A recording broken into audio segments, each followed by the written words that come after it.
Okay, well these are kefir grains. And they look like little cauliflowers. That's how they're generally described. And what you do, basically, I'm making a half gallon. So I have my half-gallon jar.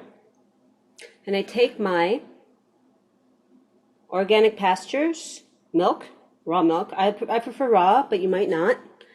And I put the whole half gallon inside there. So that just covers it. This is the first part. So step one is just filling it up, covering it, and putting the lid on. And then waiting for about 24 hours and go for the next step. So here it is about probably 6 hours later, and already we are noticing some activity. It's already starting to separate too. We probably could change it by now, but I think I'm going to leave it be until the morning. Okay, so this is the next morning, and as you can see, it's fermented even more. I'm going to swirl it a little bit so that it mixes up at the bottom as well, although it's probably fine as well.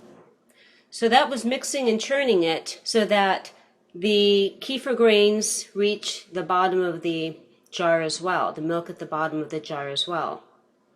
And so we'll come back in a few hours. Okay, so it's definitely more than ready at this point. So what I'm going to do is I'm going to strain it, and from there, the next step will be the second fermentation. In a strainer, through a strainer, I don't think it's going to get far with this thing up.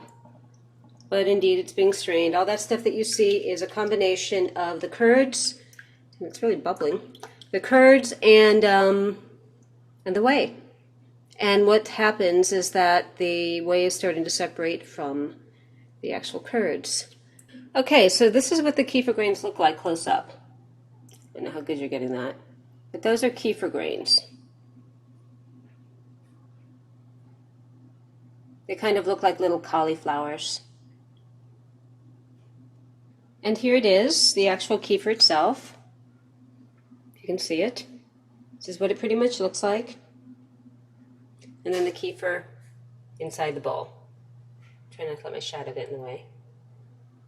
When I'm not using my kefir grains, I store them in milk, just, almost covering them like here.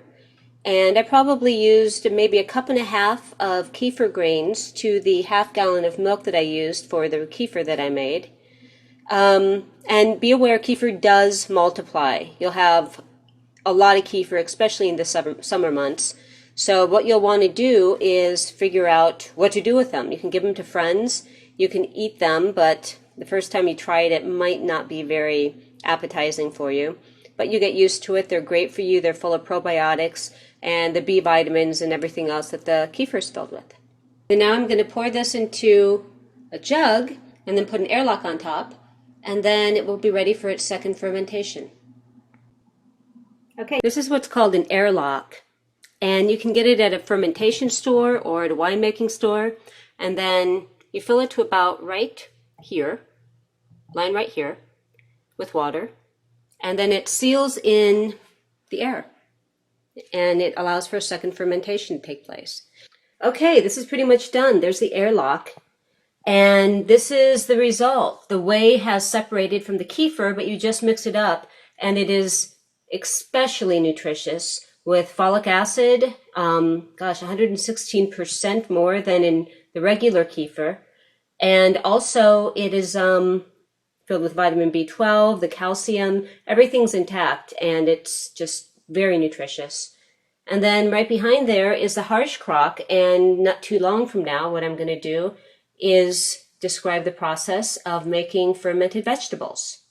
So basically this is what they look like at the end. You just shake it up and it looks like regular milk, and it's pretty fizzy. And when you put it in the refrigerator, oftentimes it will separate again. So what you'll want to do is just shake it up before you open it, unless you just want to use the whey, which you can do. You can use the whey to soak grains or beans, things like that. And gosh, a great thing to make with it is shakes, or just to drink on its own. And especially when it's really cold, it's just awesome. So I hope you enjoyed and try it for yourself.